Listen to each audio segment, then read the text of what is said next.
دلہن کے روپ میں تھی۔ اسے اپنے شوہر کے ساتھ دیکھ کر میرے تاثرات عجیب سے ہو گئے، میرے احساسات بالکل بدل گئے تھے۔ رنج و غصے سے میرا برا حال تھا۔ حالانکہ میں شادی سے پہلے جانتی تھی کہ ان کی پہلی شادی ہو چکی ہے، مگر میری ان سے کبھی اس موضوع پر بات ہی نہیں ہوئی تھی، اور نہ ہی میں نے ان کی پہلی بیوی کو دیکھا تھا۔ اب جب میں نے اس کو دیکھا تو دیکھ کے مجھے اس سے حسد محسوس ہوئی، کیونکہ وہ بہت ہی زیادہ خوبصورت تھی، اور مجھے یہ سمجھ نہیں آ رہی تھی اتنی خوبصورت لڑکی کو میرے شوہر نے کیوں چھوڑا۔ شام کو جب وہ گھر آئے تو آج میرا رویہ بدلا بدلا سا تھا، جسے دیکھ کے وہ بھی چونک گئے اور مجھ سے پوچھنے لگے کہ کیا ہوا ہے۔ میں نے انہیں کچھ بھی کہنے کے بجائے وہ البم ان کے سامنے لا کر رکھ دی، جسے دیکھ کے وہ ایک پل کو چونکے اور پھر کہنے لگے، کیا تمہیں میری پہلی شادی کا علم نہیں تھا؟ میں نے تو تمہارے گھر والوں سے کچھ بھی نہیں چھپایا، انہیں سب کچھ بتایا تھا، تو کیا انہوں نے تمہیں میری شادی کے بارے میں نہیں بتایا تھا؟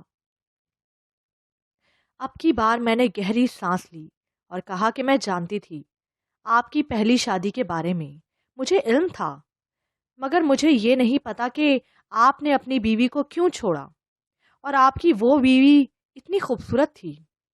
میں تو بالکل معمولی شکل و صورت کی ہوں، پھر آپ مجھ سے کیسے محبت کر سکتے ہیں؟ اگر آپ اتنی خوبصورت بیوی کو چھوڑ سکتے ہیں تو مجھے بھی چھوڑ سکتے ہیں۔ میری اس بات پر اس نے حیران ہو کر مجھے دیکھا اور کہنے لگے، تم پاگل تو نہیں ہو گئی؟ میں تمہیں کیوں چھوڑوں گا؟ بس کچھ وجوہات ایسی بن گئیں، کچھ معاملات ایسے بن گئے کہ مجھے اسے چھوڑنا پڑا، ورنہ میں کسی کو بھی دکھ دینے کا قائل نہیں ہوں۔ میں نے اس کی بات سے اتفاق کیا۔ اتنے دنوں میں میں بھی اس کی نیچر کو جان گئی تھی۔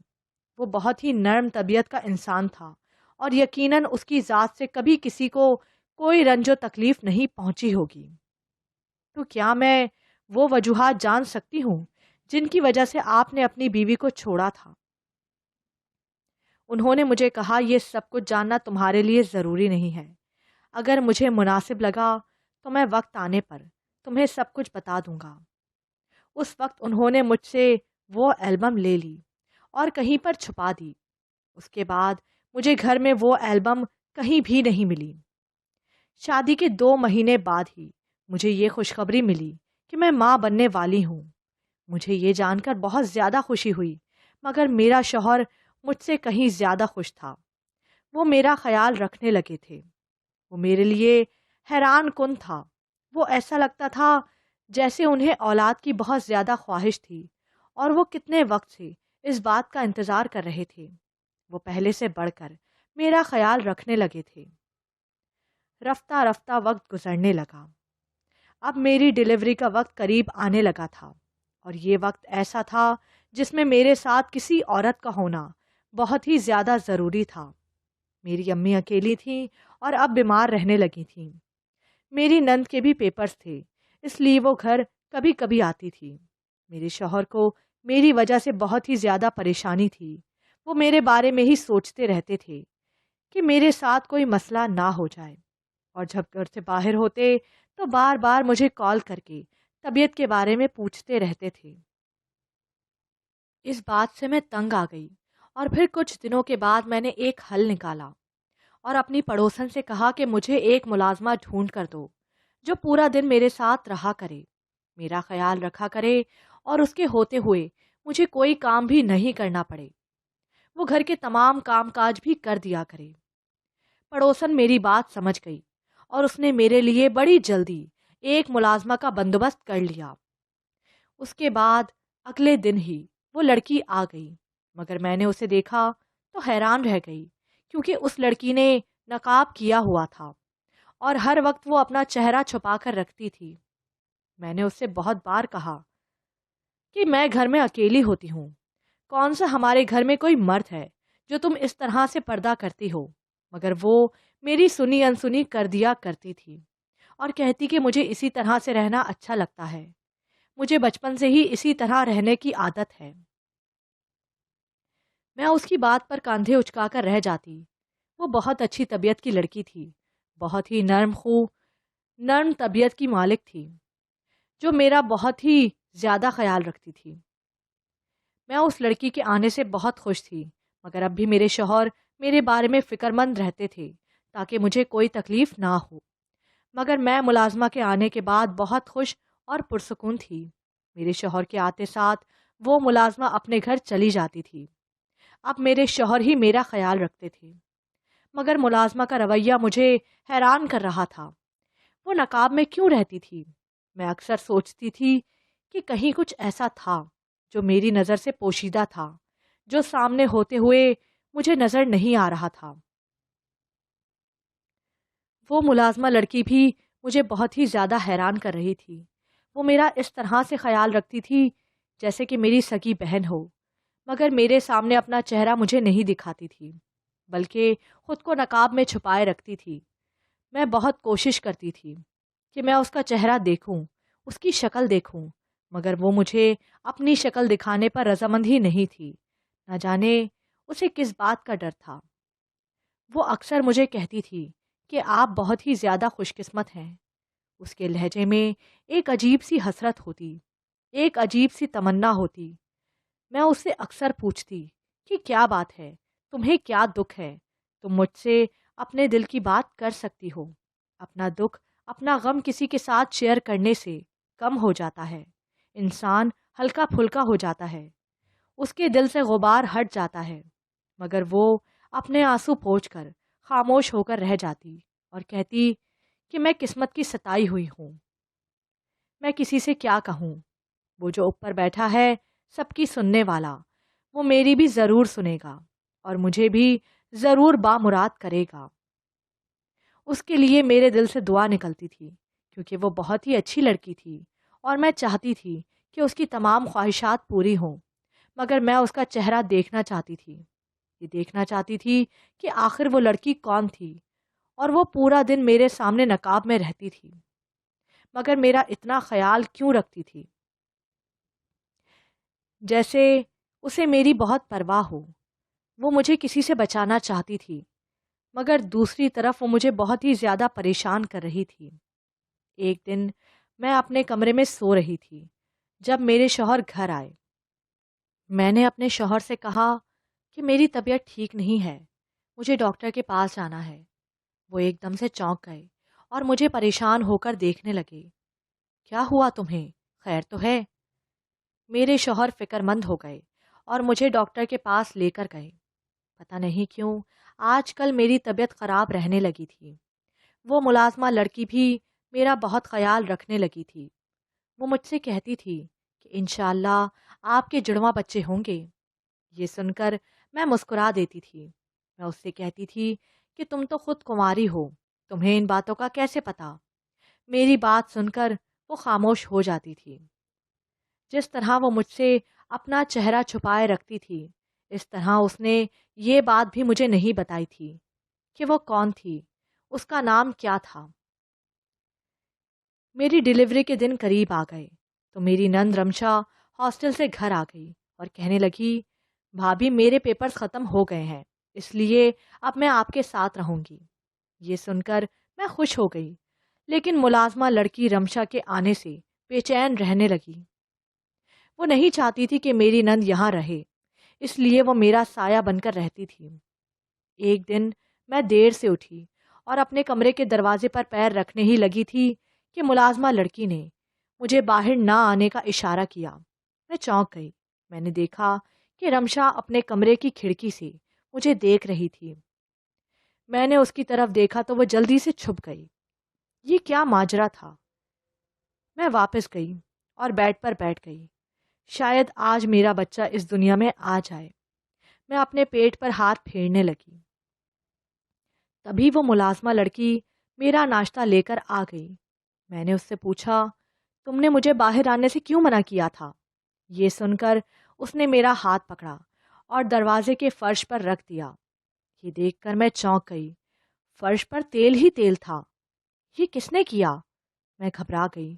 اگر کچھ دیر پہلے میں یہاں پیر رکھ دیتی تو پھسل سکتی تھی، مگر یہاں تیل کس نے گرایا تھا؟ میری بات سن کر اس لڑکی نے کہا، یہ سب آپ کی نند رمشا نے کیا ہے، اور وہ چاہتی ہے کہ آپ یہاں پھسل کر اپنے بچے کو کھو دیں۔ یہ سن کر میں بے یقینی سے اسے دیکھنے لگی۔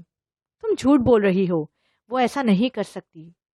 یہ سن کر ملازمہ لڑکی نے کہا، مجھے پتا تھا کہ آپ میری بات کا یقین نہیں کریں گی۔ یہ کہہ کر اس نے اپنے چہرے سے نقاب ہٹایا تو میں ہکا بکا رہ گئی۔ تم یہاں؟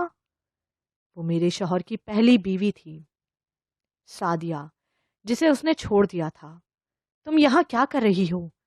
یہ سن کر سعدیہ کہنے لگی، ہاں، میں تمہارے شوہر کی پہلی بیوی ہوں، اور میں تمہیں بتاتی ہوں کہ مجھے میرے شوہر نے کس لیے چھوڑا تھا۔ اس نے مجھے بتایا، میری شادی کو 6 مہینے کا عرصہ گزرا تھا جب میرا پاؤں بھاری ہو گیا۔ رمشا ہمارے ساتھ رہتی تھی۔ ایک دن میں تمہاری طرح اپنے کمرے سے نکل رہی تھی کہ میرا پاؤں رپٹ گیا اور میں زمین پر آ گری۔ میں نے رمشا کو بہت آوازیں دیں، مگر وہ اپنے کمرے سے نہیں نکلی۔ جب تک میں نے ہمت کر کے شوہر کو کال کی، تب تک کافی دیر ہو گئی تھی۔ ہمارا بچہ دنیا میں آنے سے پہلے ہی مر چکا تھا، اور ڈاکٹرز نے کہا تھا کہ میں اس کے بعد کبھی ماں نہیں بن سکتی۔ میں نے اپنے شوہر سے کہا کہ دروازے پر کسی نے جان بوجھ کر تیل گرا دیا تھا تاکہ میرا پیر پھسل جائے، اور میں نے رمشا کو بہت آوازیں دی تھیں، مگر وہ اپنے کمرے سے نہیں نکلی۔ یہ سن کر رمشا اس بات سے مکر گئی، اور اس نے اپنے بھائی کو کہا کہ میرا کسی لڑکے کے ساتھ چکر تھا۔ میں اسے اکثر کال کرتی تھی، اس وجہ سے میں تمہارے بچے کی ماں نہیں بننا چاہتی تھی۔ میں اس بچے کو گرانا چاہتی تھی تاکہ میں تم سے طلاق لے کر دوسری شادی کر سکوں۔ رمشا نے اپنی صفائی دے دی اور سارے الزام مجھ پر ڈال دیے۔ میرے شوہر نے یہ سنا تو وہ غصے میں آ گیا، اور اس نے مجھ سے کہا کہ یہ سب رمشا کی وجہ سے نہیں ہوا تھا، بلکہ یہ سب تم نے جان بوجھ کر کیا تھا، کیونکہ تمہارا کسی اور کے ساتھ چکر تھا۔ یہ سن کر میں رونے لگی اور اسے بہت یقین دلایا کہ میں اسے بہت پیار کرتی تھی اور یہ سب الزام تھا، مگر وہ اپنی بہن رمشا کی باتوں میں آ چکا تھا، اس لیے مجھے گھر سے نکل جانے کو کہا۔ اس کے بعد میں نے ہر جگہ سے علاج کروایا، مگر سب کا یہی کہنا تھا کہ میں کبھی بھی ماں نہیں بن سکتی تھی۔ مجھے اولاد کی بہت زیادہ خواہش تھی، مگر میں اپنی ہی نند کے ہاتھوں بانجھ بن گئی۔ میرے شوہر نے مجھے طلاق تو نہیں دی، مگر گھر سے نکال دیا اور تم سے دوسری شادی کر لی تاکہ تم سے اس کی اولاد ہو سکے۔ میں اپنی ماں کے گھر میں ہی تب سے رہ رہی تھی۔ تب میں نے سنا کہ میرا شوہر دوسری شادی کر رہا تھا تو میں چونک گئی، کیونکہ میں نہیں چاہتی کہ رمشا کی وجہ سے تمہارا گھر بھی خراب ہو، کیونکہ میں اپنے شوہر سے بہت محبت کرتی تھی اور اسے ہمیشہ خوش دیکھنا چاہتی تھی۔ سعدیہ کی یہ باتیں سن کر میں چونک گئی اور اس سے کہا کہ رمشا نے ایسا کیوں کیا؟ وہ اپنے ہی بھائی کے بچے کو کیوں مارنا چاہتی تھی؟ یہ سن کر سعدیہ نے کہا کہ رمشا شادی شدہ تھی اور اس نے ایک لڑکے سے پسند کی شادی کی تھی۔ لڑکے کے گھر والے اس شادی کے لیے راضی نہیں تھے، مگر رمشا نے لڑکے کو اپنے پیار کے جال میں ایسا پھنسایا کہ اس نے اپنے گھر والوں کو خودکشی کی دھمکی دی، اور یوں رمشا کے سسرال والے بارات لے کر آئے، مگر وہ رمشا سے خوش نہیں تھے۔ رمشا کے من کی مراد پوری ہو چکی تھی، اس لیے رمشا نے سسرال والوں کو گھاس نہیں ڈالی اور اپنے شوہر کے ساتھ الگ گھر میں رہنے لگی۔ اس کا شوہر ڈاکٹر تھا، خاندانی امیر تھا، اس لیے رمشا اس کے پیسوں پر عیش کرنے لگی۔ رمشا نے اپنے سسرال والوں کا دل جلایا تھا، اسے اس بات کی سزا تو ملنی تھی، اس لیے وقت گزرتا گیا، مگر رمشا امید سے نہیں ہوئی۔ اس کے شوہر کو بچوں کا بہت شوق تھا، اس لیے وہ چاہتا تھا کہ جلد ان کا ایک بچہ ہو جائے۔ رمشا بھی یہی چاہتی تھی، مگر کوشش، علاج اور دواؤں کے باوجود رمشا کی اولاد نہ ہوئی۔ رمشا کا شوہر ڈاکٹر تھا، اس نے رمشا کا ٹیسٹ کیا تو اس پر انکشاف ہوا کہ رمشا بانجھ تھی، وہ کبھی ماں ہی نہیں بن سکتی تھی، اس لیے رمشا کے شوہر نے اسے طلاق دے دی۔ رمشا اپنے بھائی کے گھر آ گئی، تب اس کے بھائی کی شادی ہوئی اور میں اس گھر میں آ گئی۔ میں جلد ہی ماں بننے والی تھی، اس لیے رمشا یہ دیکھ کر جلنے لگی۔ سعدیہ نے اتنا کہا تھا کہ اچانک کمرے میں رمشا آ گئی اور اس نے ہم دونوں سے کہا، میں نے تم دونوں کی ساری باتیں سن لی ہیں، میں بانجھ ہوں، اس لیے تم دونوں کو بھی بانجھ کر دوں گی۔ یہ کہہ کر اس نے اپنے پیچھے چھپائی چھری نکالی اور مجھے مارنا چاہا، مگر اسی وقت میرا شوہر آ گیا۔ اس نے میرے ساتھ اپنی پہلی بیوی کو دیکھا تو ساری بات سمجھ گیا۔ میرے شوہر نے رمشا کو قابو کر لیا، مگر وہ پاگل ہو چکی تھی، اس لیے میرے شوہر نے اسے علاج کے لیے ہسپتال بھیج دیا۔ اسی دن میری طبیعت خراب ہو گئی تھی، میرا آپریشن کرنا پڑا اور مجھے اللہ پاک نے 2 جڑواں بیٹے عطا کیے تھے۔ میں اپنے احساسات سمجھنے سے قاصر تھی، سمجھ نہیں آ رہی تھی کہ میں خوش ہوں یا اداس ہوں۔ میری آنکھوں میں آنسو آ گئے تھے۔ میں اتنی سخت دل نہیں تھی جو حقیقت جان کر بھی سعدیہ کو اس کی ماں کے گھر رہنے پر مجبور کرتی۔ میں نے اپنے شوہر سے کہا کہ آپ اپنی پہلی بیوی کو واپس لے آئیں، میں اس کے ساتھ رہ لوں گی، مگر مجھے آپ سے ایک شکوہ ہے کہ آپ مجھے سمجھ ہی نہیں سکے۔ آپ نے مجھے پہلے یہ حقیقت کیوں نہیں بتائی؟ اگر آپ مجھے پہلے ہی سب کچھ بتا دیتی تو میں پہلے ہی اسے اس گھر میں لے آتی۔ میرے شوہر کو میری بات پر یقین نہیں آ رہا تھا۔ انہیں میرے اس فیصلے سے بہت زیادہ خوشی ہوئی تھی اور پھر وہ اپنی بیوی کو اس گھر میں لے آئے۔ وہ بھی میری بہت ہی زیادہ مشکور ہو رہی تھی اور اس کی آنکھوں میں میرے بچوں کو دیکھ کر اس قدر حسرت تھی جسے دیکھ کر میرا دل کٹ کر رہ گیا۔ اس کے ساتھ جو کچھ بھی ہوا اس میں اس کا کوئی قصور نہیں تھا، اور جتنا وقت میں نے اس کے ساتھ گزارا تھا اس نے میرے ساتھ اچھا کرنے کی ہی کوشش کی تھی۔ اس نے میرے ساتھ کچھ بھی برا نہیں کیا تھا۔ ہاں، میں جانتی تھی کہ مجھے اپنے میکے والوں کو اور اپنے خاندان برادری کو خود ہی جواب دینا پڑے گا۔ جب مجھے کوئی اعتراض نہیں تھا تو میرے ماں باپ کو بھی اس بات پر کوئی اعتراض نہیں ہو سکتا تھا۔ اب ہم دونوں مل کر اپنے بچوں کو سنبھالتی تھیں اور میرے شوہر کے دل میں میرے لیے بہت ہی زیادہ قدر تھی۔ وہ سب کچھ جو میں چاہتی تھی مجھے مل گیا۔ اللہ کے ہاں دیر ضرور ہے مگر اندھیر نہیں۔ قسمت میں جو لکھا ہو وہ مل کر ہی رہتا ہے، یہی میرے ساتھ بھی ہوا تھا۔